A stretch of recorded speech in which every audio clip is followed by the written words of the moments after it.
Le gingembre, il est anti-inflammatoire, mais il a aussi une forte action sur le foie. Et beaucoup des phénomènes de l'inflammation passent à la fois par les œstrogènes, à la fois par le foie. Donc le fait d'avoir une activité régulatrice de ces dynamiques-là, du moins optimiser son impact anti-inflammatoire. Routines et rituels, le rendez-vous métamorphose du vendredi qui transforme le quotidien. En début d'année, on prend souvent de grandes résolutions.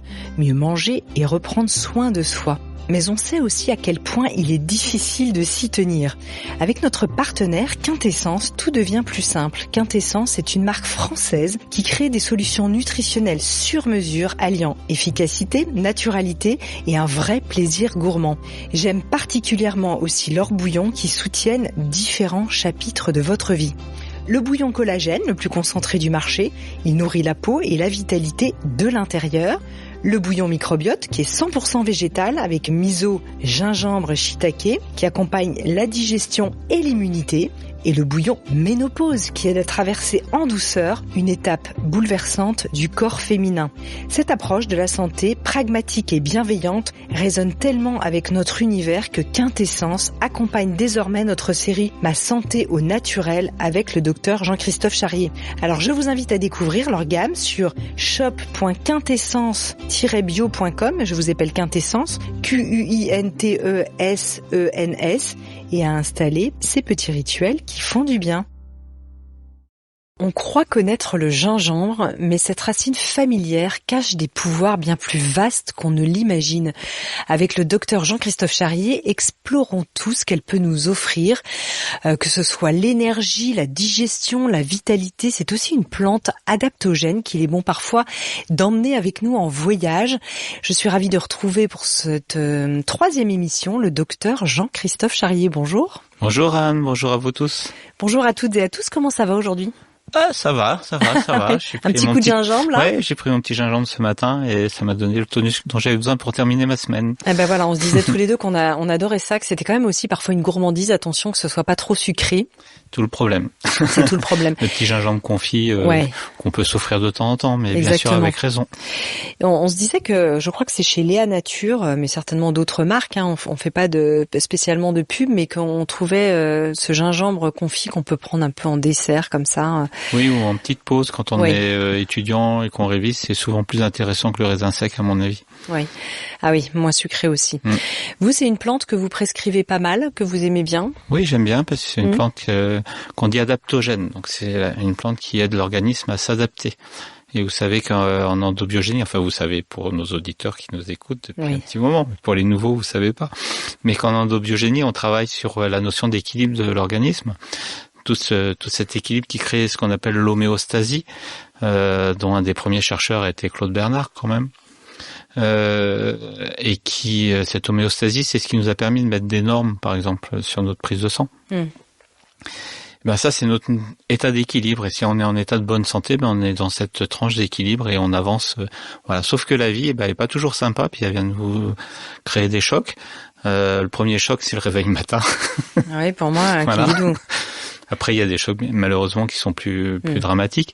Mais le changement de saison aussi, changement de température, le changement de lieu quand on voyage, tout ça, ça nous met en dynamique qu'on appelle l'adaptation. C'est-à-dire que si je suis un funambule sur mon fil, ces chocs risquent de me faire chuter de mon fil, donc sortir de ma zone d'équilibre et donc partir vers une maladie. Donc notre organisme, il a cette capacité d'encaisser le choc, de réparer l'organisme qui a subi des blessures, puis de nous ramener dans l'état d'équilibre. Ça, c'est l'adaptation.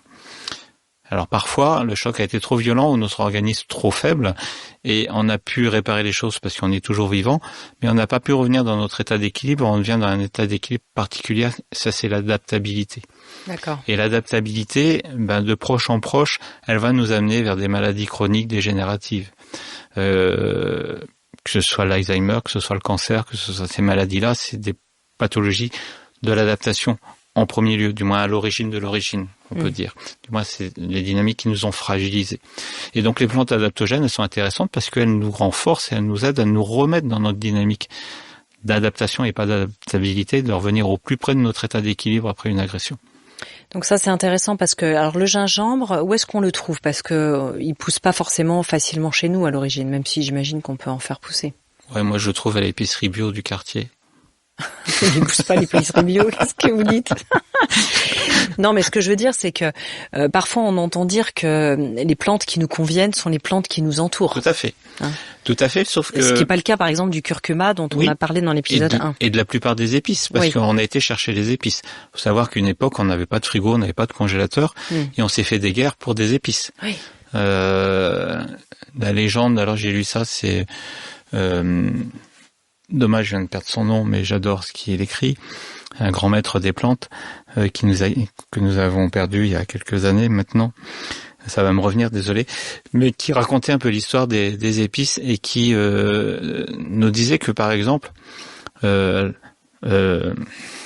noix de muscade, voilà, je vais y arriver, qui était donc tenue par les Hollandais, donc ils faisaient la guerre c'était tellement important que si lorsqu'on chargeait les muscades à bord du bateau, une noix tombait au sol et que vous la ramassiez, on vous coupait la tête. Dis donc, c'était sévère. Ouais. Et ben oui, c'était extrêmement précieux, donc il fallait pas perdre les choses. Et en plus, ils stérilisaient les noix avant de les exporter, au cas où on volerait le bateau. Donc ils stérilisaient les noix. Oui, il y a un process, je crois que par la température, je sais plus, pour que la noix puisse plus être plantée et reproduite. Impressionnant. Donc c'est vrai que tous ces comptoirs de la soie, les comptoirs d'épices, on le sait, ça a été stratégique. Il y a eu des enjeux commerciaux colossaux. Alors pour revenir justement sur notre fameux gingembre qu'on aime bien tous les deux, qui peut être assez clivant. On a parlé tout à l'heure aussi, on reparlait de la cannelle parce qu'on avait fait une émission que vous avez plébiscitée sur la cannelle. Le gingembre, ça peut être aussi un peu clivant d'ailleurs en goût. Oui, mais c'est puissant, ça pique, ça peut très facilement remplacer un poivre ou un piment dans un plat. Ça, c'est ce côté piquant, c'est ce qui fait revenir aussi un peu la vasodilatation. Et ça contribue peut-être en partie à ces propriétés qu'on appelle fébrifuges, c'est-à-dire qui fait fuir la fièvre. Ah voilà. Tellement il fait peur. Tellement il fait peur. Vous, dans votre thérapeutique, vous l'utilisez pour pas mal d'usages finalement. Pour beaucoup d'usages. Donc partout où on a nécessité de soutenir l'adaptation.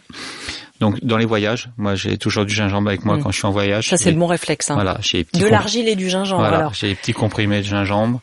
Des comprimés. Oui. Vous avez Evacrine par exemple, si je peux très me bien. permettre. Oui, bien sûr. Qui contient du gingembre, de la pensée sauvage, de la rhodiole et du magnésium. D'accord. Donc toute une synergie intéressante pour toute la dynamique adaptative.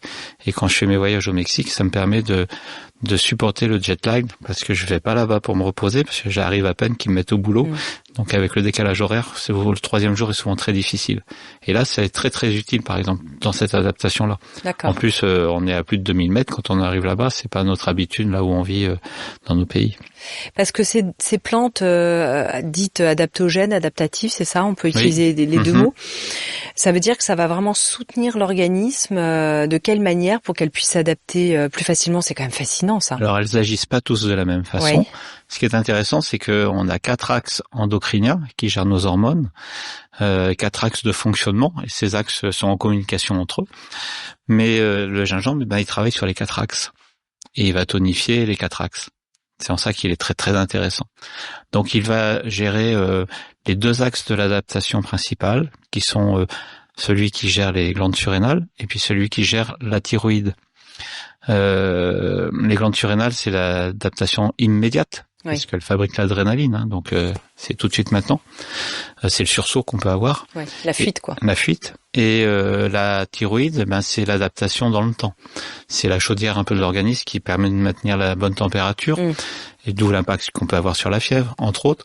Et la thyroïde va gérer l'organisme dans l'adaptation sur la journée par une hormone qui est la T3, une hormone qui s'appelle la T4 qui gère l'adaptation sur la semaine, et puis il y a toute la substance colloïde qui fabrique ces hormones qui est un stock sur 2 mois et demi, donc on voit que c'est un axe qui va travailler sur le trimestre pratiquement. Ah oui. Voilà. Et le gingembre active principalement la T4. Donc l'hormone de la semaine, donc il nous aide à nous adapter dans la semaine, dans toutes les régulations métaboliques qui dépendent de cet axe de la thyroïde, dont dépend l'immunité, entre autres. L'immunité dépend beaucoup du thymus et de tout ce qu'il y a autour de ces fonctionnalités-là. Oui.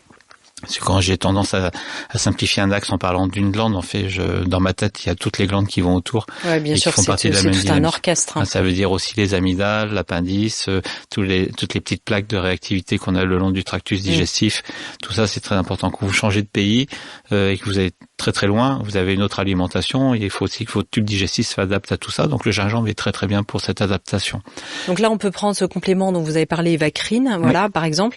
Et puis, est-ce qu'on peut prendre sinon du gingembre, même avoir sa petite racine de gingembre, on peut avoir puis sa faire petite la racine tisane de gingembre, oui, D'accord. très très bien. Ça Par peut être exemple, quand on est envahi par un coup de froid. Oui. Moi, et qu'on fait de la fièvre du fait de ce coup de froid, moi, j'utilise le gingembre associé avec l'aigre moine, par exemple. Ah oui, la fameuse aigre moine.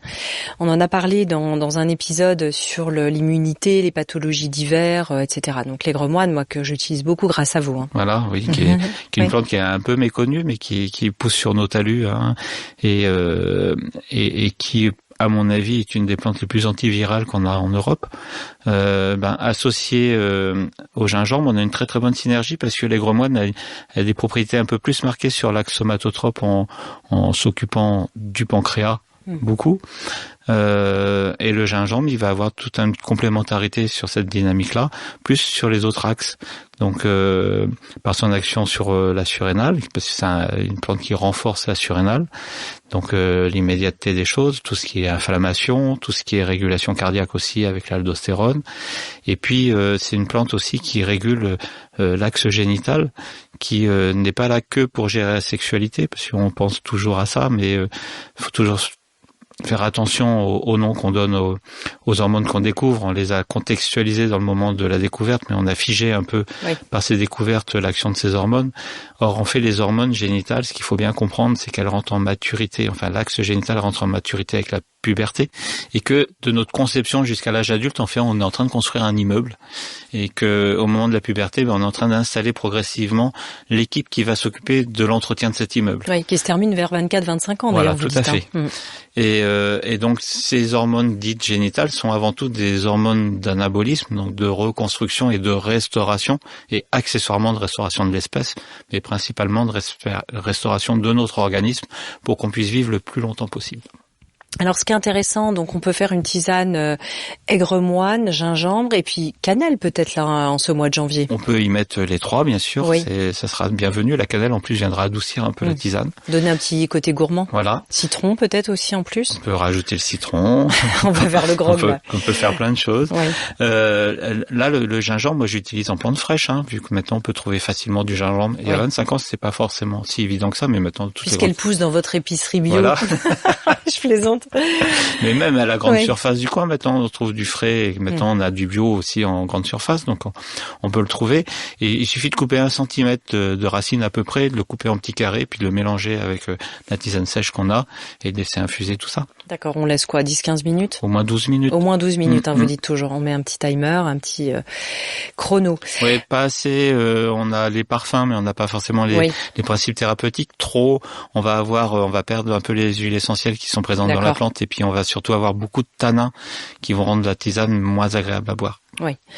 Donc ça, c'est intéressant. Alors, vous avez dit que vous l'utilisiez, en plante adaptogène adaptative. Elle est réputée aussi pour le système digestif et notamment pour les nausées, mal au cœur, etc. Oui. Et elle est très performante dans ce cadre-là, puisque maintenant il y a une mode que moi j'aime pas trop, mais c'est qu'elle commence à être conseillée par mes confrères oncologues pour des nausées en cours de chimiothérapie. Or moi, c'est un conseil que je ne fais pas du tout. Bien au contraire, je déconseille d'utiliser le gingembre dans le cadre des maladies cancéreuses, parce que le gingembre a ses propriétés sur la dynamique génitale et donc sur les hormones de croissance entre elles. Donc mollo quand on est sur ces problèmes-là. Mais de façon symptomatique, quand on a une vision que symptomatique des choses, le gingembre paraît être très intéressant effectivement sur des nausées induites par des médicaments qui sont considérés par notre organisme comme étant toxiques. C'est pour ça qu'on a des nausées, des diarrhées, des vomissements, toutes ces choses-là avec ces thérapeutiques très lourdes. C'est un réflexe qu'a notre corps d'évacuer un poison. En fait, c'est pour ça qu'on a du mal à supporter. Et on a pu démontrer que le gingembre a une propriété forte anti-émétique, donc contre le vomissement, dans le cadre de ces thérapeutiques. Néanmoins, moi je conseille pas du tout l'usage du gingembre dans ce cadre-là. Oui. Par contre, en cas de grossesse, en cas de grossesse, c'est très bienvenu. Dans tous les autres cas, parce que c'est vrai que beaucoup de femmes enceintes. Alors parfois la femme enceinte, le gingembre l'écœure, mais j'ai vu beaucoup de femmes enceintes prendre du gingembre en disant que ça leur faisait du bien, notamment dans le premier trimestre. Voilà, tout à fait. Le premier trimestre, on est sous l'imprégnation de la progestérone, qui prépare la gestation, mais on est déjà dans la gestation au premier trimestre. Et la montée en puissance de cette progestérone donne ces symptômes digestifs, nauséeux, tout ça. Et certaines femmes connaissent pratiquement dès le deuxième jour de la fécondation qu'elles sont enceintes, parce que celles qui ont déjà eu un enfant et qui réagissent très fortement à la progestérone ressentent très très fortement cette information-là. Le gingembre, il marche très très bien. C'est une plante majeure dans ce cadre-là, et en plus pour accompagner une grossesse qui est quand même une phase d'adaptation majeure dans la vie d'une femme. Il a son rôle adaptogène. Il a tout son rôle, et il va agir et soutenir tous les axes nécessaires pour avoir une grossesse qui se passe bien. On parlait de la digestion. C'est vrai que les personnes qui se sentent un peu ballonnées, qui ont du mal à digérer en fin de repas, ça peut être bienvenu. Oui, parce que c'est bienvenu parce que il y a toutes ces propriétés antiémétiques, mais qui vont au-delà du simple fait d'être contre le vomissement. C'est simplement que c'est une plante qui améliore la digestibilité en fait du bol alimentaire, qui va avoir une synergie avec notre foie, avec la vésicule biliaire, avec notre pancréas, avec toute la flore digestive, parce que la flore digestive contribue à ce qu'on ait une bonne digestibilité. Donc tout ce microbiote dont on parle est conditionné par l'équilibre de notre organisme. Et le gingembre contribue à effectivement maintenir un bon équilibre de tout cela. Comme la cannelle. La cannelle, c'est peut-être même la meilleure des plantes pour cet équilibre-là. D'accord. On a la chicorée aussi qui est très bien. La chicorée. Moi, je bois pas de café, mais je suis une fan de chicorée. Merci de le rappeler. C'est vrai que la chicorée est très digestive aussi. Tout à fait, oui. Ouais. Donc ça, c'est intéressant. Ensuite, vous, ce que vous proposez aussi, ce sont parfois des synergies qui sont vraiment intéressantes. Voilà, c'est de mettre du sens dans les plantes qu'on associe, et pas être que parce que ça donne une belle couleur ou que ça donne un bon parfum au plat. Ce qui est bien, c'est aussi de faire de la cuisine intelligente. Et puis on peut cuisiner le gingembre. Bien sûr, oui, et puis on peut le boire aussi, on peut l'extraire, on peut le râper. C'est vraiment un élément de la cuisine qu'on peut mettre sous plein de formes différentes et qui est très bienvenu. Après, c'est sûr que si on n'aime pas le gingembre, etc. Si on n'aime pas le piquant, ça peut être ennuyeux. Mais si on aime le piquant, mais qu'on supporte pas le poivre, qu'on supporte pas le piment, parce que ça pique vraiment trop, le gingembre c'est un bon intermédiaire, c'est un petit piquant quand même. Oui. D'ailleurs, ce serait intéressant que vous nous disiez, est-ce que le gingembre, on avait parlé du curcuma. Comment on n'est pas des spécialistes, en tout cas moi certainement pas, vous certainement beaucoup plus en médecine ayurvédique. Ce qu'on aime aussi dit de nous, de nos tempéraments physiologiques. Oui, parce que ça nous améliore. Je vous entraîne sur un autre terrain là, mais bon. Oui, parce que moi je fais pas de médecine ayurvédique, mais je connais quelques grands concepts, mais je serais très modeste là-dessus. Mais néanmoins, si on peut parler de l'instinctothérapie aussi, c'est-à-dire cet aliment me fait du bien, donc j'en ai besoin pour mon corps. Oui et non, ça dépend si c'est l'équilibre sain de mon corps qui réclame cet aliment-là, ou si c'est l'équilibre malsain. Comme un diabète par exemple qui va m'attirer au sucre. Donc c'est pas parce que je vais manger du sucre que j'en ai besoin, mais c'est l'équilibre ou la disharmonie de l'équilibre. Je veux pas parler de déséquilibre, parce qu'en fait l'équilibre qu'on a est le meilleur équilibre qu'on a trouvé pour vivre jusqu'à maintenant. Donc c'est pas un déséquilibre. Il y a un équilibre qui va être sain parce qu'il nous maintient dans l'optimum de ce qu'on peut vivre, et l'optimum c'est 125 ans. Moi c'est mon projet, c'est le projet pour tous mes patients. Un équilibre qu'on peut dire malsain, c'est un équilibre qui nous amène vers une dysfonctionnalité qui va abîmer notre organisme et raccourcir notre espérance de vie. Oui, donc c'est bien de le rappeler. Le gingembre, est-ce qu'on peut alors pour les personnes aussi est-ce qu'il y a des types de douleurs, par exemple articulaires, où vous pouvez le recommander? Je sais pas, j'ai entendu comme ça parler de ça. Oui, puisqu'il a des propriétés anti-inflammatoires. Voilà. C'est comme plein d'autres plantes, mais il a ces propriétés-là anti-inflammatoires. Vous savez, beaucoup de phénomènes de l'inflammation. Alors c'est complexe là, mais les explications on les a pas forcément grâce à une molécule. On les a surtout sur l'interface qu'il y a entre l'aliment ou la plante et l'organisme. Et il y a même certaines plantes dont on a démontré, publié des effets thérapeutiques sans jamais avoir découvert la molécule qui permet de manifester cet effet-là. Donc le gingembre, il est anti-inflammatoire, mais il a aussi une forte action sur le foie. Et beaucoup des phénomènes de l'inflammation passent à la fois par les œstrogènes, à la fois par le foie. Donc le fait d'avoir une activité régulatrice de ces dynamiques-là fait que du moins optimiser son impact anti-inflammatoire. Ouais, intéressant. Pour les personnes un peu frileuses ou les problèmes de circulation, est-ce que le gingembre est le bienvenu puisqu'il donne un peu de feu comme ça? Oui, le feu qu'il donne, en fait, c'est qu'il stimule la T4 dont on parlait tout à l'heure, qui est cette hormone qui provient de la thyroïde.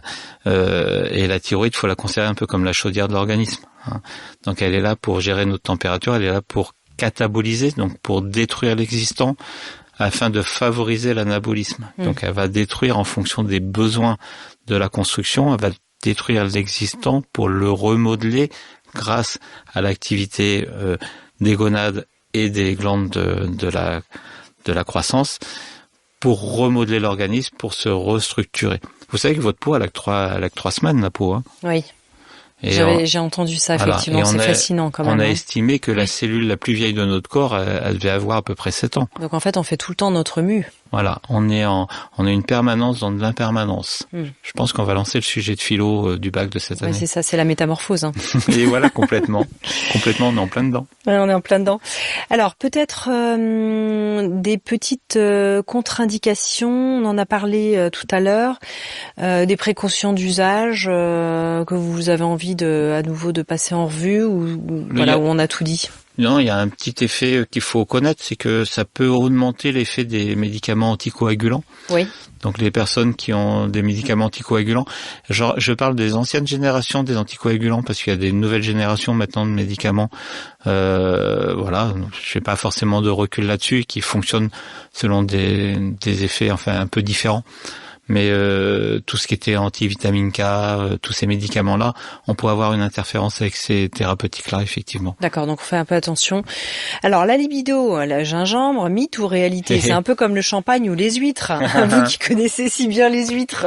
Les huîtres, le champagne, le gingembre, c'est un Docteur Charrier, bon cocktail. vous êtes de l'île d'Oléron, pardon. Oui, et fils d'ostriculteur et petit-fils d'ostriculteur et de marin-pêcheur, oui. Alors est-ce que tout ça sont des mythes ou des réalités? Eh ben, je pense que ça dépend ce qu'on entend par libido. Oui. Tout simplement.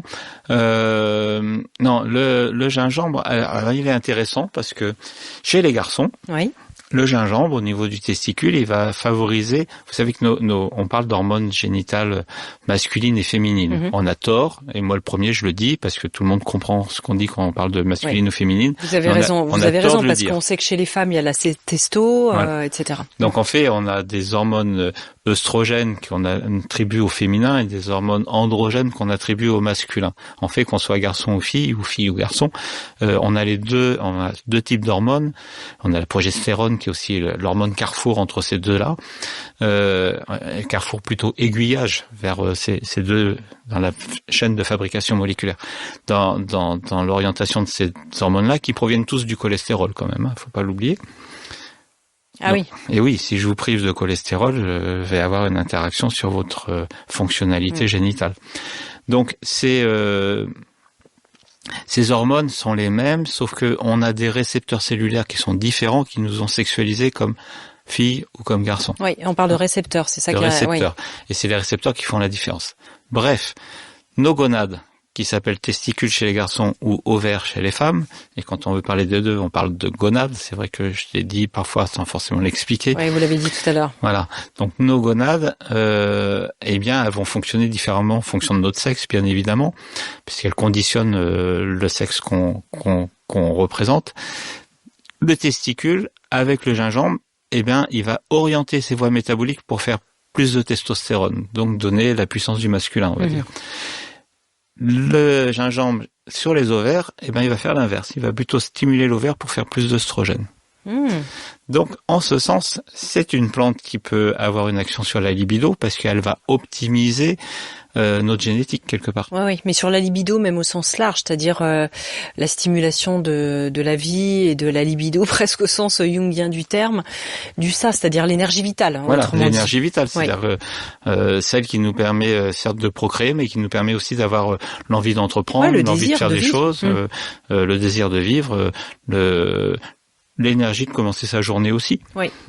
Donc, dans ce sens très très large, c'est une plante adaptogène, donc elle nous aide à affronter l'existence et à l'affronter de façon positive, constructrice et j'allais dire reconstructrice également.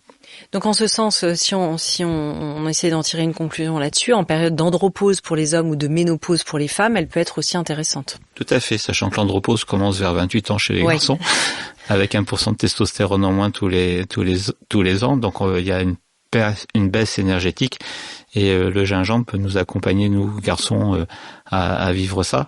Pour la femme, la ménopause, c'est beaucoup plus brutal, ça arrive plus tard, mais c'est quand même très brutal comme changement de direction métabolique, mais c'est également une plante intéressante dans cette dynamique-là, justement pour faire un bon soutien de cette adaptation majeure. D'accord. Eh bien, écoutez, merci infiniment. Est-ce qu'il y avait autre chose que vous aviez envie de préciser? Je crois qu'on a fait un bon tour. Je pense qu'on a fait un très bon tour. Oui. C'est vraiment une plante que j'aime bien parce que elle va harmoniser. C'est une plante harmonieuse et une plante de métamorphose. Exactement, merci beaucoup. En tout cas, docteur Jean-Christophe Charrier, nous avoir éclairé sur les multiples forces du gingembre, cet allié bien-être du quotidien. Alors la semaine prochaine, on se retrouve pour parler cette fois-ci du pouvoir apaisant de la mélisse. J'adore. Voilà, vous adorez la mélisse, moi aussi. Puis en plus, c'est vraiment aussi une plante, enfin en tout cas de nos régions, un arbre. Moi j'en cueille à côté de chez moi. On l'a associé, n'oubliez pas, dans l'épisode 2, si vous n'avez pas écouté, aussi à l'aubépine. En tout cas, intéressant, on se retrouve la semaine prochaine. Merci infiniment. À très bientôt. Pour aller plus loin, vous pouvez retrouver de nombreux conseils de santé naturelle dans les ouvrages du docteur Charrier. Notamment, je vous rappelle le livre que nous avons publié aux éditions Erol, qui est tiré de la série culte des podcasts avec le docteur Jean-Christophe Charrier. Mes remèdes phyto, troubles digestifs, rhume, fatigue, une bible pour se soigner au quotidien.